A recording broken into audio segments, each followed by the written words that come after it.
Welcome to news అడ్డా. మాజీ నక్సలైట్ దారుణ హత్య యూట్యూబ్ ఇంటర్వ్యూ వల్లే. తెలంగాణలోని రాజన్న సిరిసిల్ల జిల్లా వేములవాడ శివారులో జరిగిన మాజీ మావోయిస్టు బల్లెపు నర్సయ్య అలియాస్ సిద్దన్న హత్య కేసు పెద్ద సంచలనం సృష్టించింది.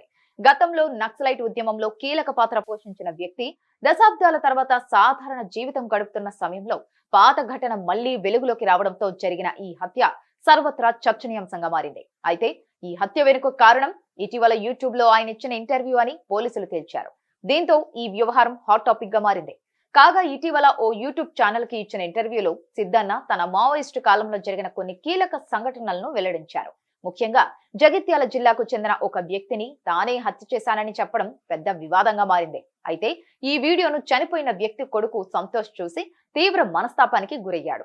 తన తండ్రిని చంపిన వ్యక్తి ఇప్పుడు సామాన్య జీవితంలో గౌరవంగా తిరుగుతున్నాడు అన్న భావనతో ఆగ్రహం పెరిగి ప్రతీకారం తీర్చుకోవాలనుకున్నాడు.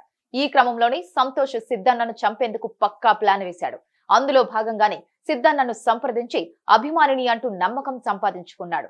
తరచూ మాట్లాడటం, కలవడం, వ్యక్తిగత అనుబంధాన్ని పెంచుకోవడం ద్వారా సిద్దన్నను పూర్తి స్థాయిలో నమ్మించాడు.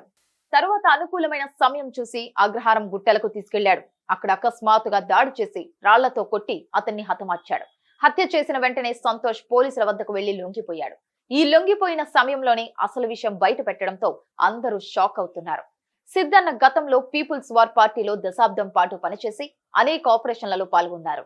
కోవర్టు హత్యాకాండాల్లోనూ పలు ఎన్కౌంటర్ ఘటనల్లోనూ అతని పాత్ర ఉన్నట్లు రికార్డులు సృష్టిస్తున్నాయి. 2004లో ఆయన స్వచ్ఛందంగా పోలీసులకు లొంగిపోయి ప్రభుత్వ పునరావాస పథకాలతో సాధారణ జీవితాన్ని ప్రారంభించారు. ప్రస్తుతం గండిరచ్చపేటలో నివసిస్తున్న ఆయనకు 2 భార్యలు, 3 పిల్లలు ఉన్నారు. ఇక సిద్దన్న హత్య వార్త విన్న వెంటనే ఆయన కుటుంబ సభ్యులు కన్నీటి పర్యంతమై వేములవాడకు చేరుకున్నారు. గ్రామ ప్రజలు సైతం సిద్దన్న హత్యపై తీవ్ర ఆవేదన వ్యక్తం చేస్తున్నారు. గతంలో నక్సలైట్ అయిన తర్వాత మంచి వ్యక్తిత్వంతో అందరితో కలిసిమెలిసి ఉండేవాడని అంటున్నారు. మరోవైపు ఈ హత్య ఘటనలో సంతోష్ ఒక్కరే ఉన్నారా అన్న దానిపై దర్యాప్తు చేపట్టారు. సంఘటనకు ముందు సిద్దన్న ఫోన్ కాల్ వివరాలు, వారి ఇద్దరి మధ్య జరిగిన చాటింగ్, సీసీటీవీ ఫుటేజ్ వంటి అంశాలను పోలీసులు విశ్లేషిస్తున్నారు.